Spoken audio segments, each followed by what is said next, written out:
Hey everyone, welcome back to my another blog.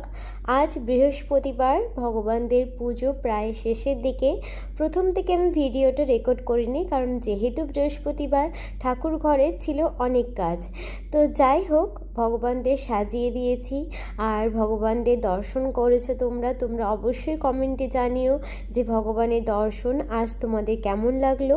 মা লক্ষ্মী দর্শন করাতে পারলাম না, কারণ ওটা আমার শাশুড়ি মা নিষেধ রয়েছে। তো যাই হোক, ভগবানের ভোগও দর্শন করো, ভোগ দর্শনে দুর্ভোগ কাটে। আর দেখো, আমার গোপাল সোনাদের আমি খাইয়ে দিচ্ছি। তো বরাবরই গোপাল সোনা যাদের বাড়িতে থাকে হয়তো তারা খাইয়ে দেয়, আমিও খাইয়ে দিই, আমার ভীষণ ভালো লাগে।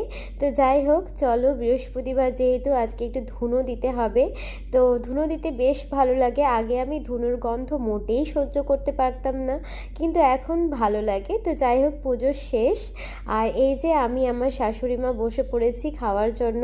তো ইনি এমনই একজন মা, আমার জন্য কিন্তু অপেক্ষা করে কখন আমি পুজো দিয়ে আসব।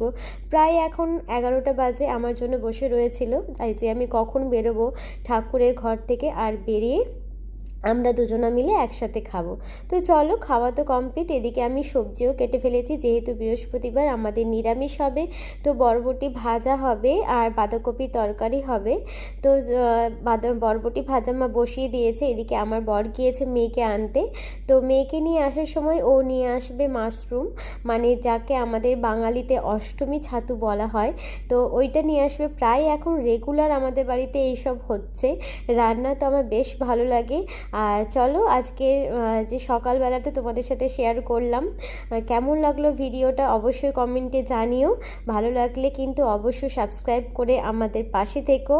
আর চলো, তো দেখো বাইরে বৃষ্টি হচ্ছে, মেয়ে চলে এসেছে, মাশরুমও নিয়ে চলে এসেছে। তো আজকের ভিডিওটা এই পর্যন্তই, আবার দেখা হচ্ছে তোমাদের সাথে নেক্সট ভিডিওতে। ততক্ষণ পর্যন্ত টাটা।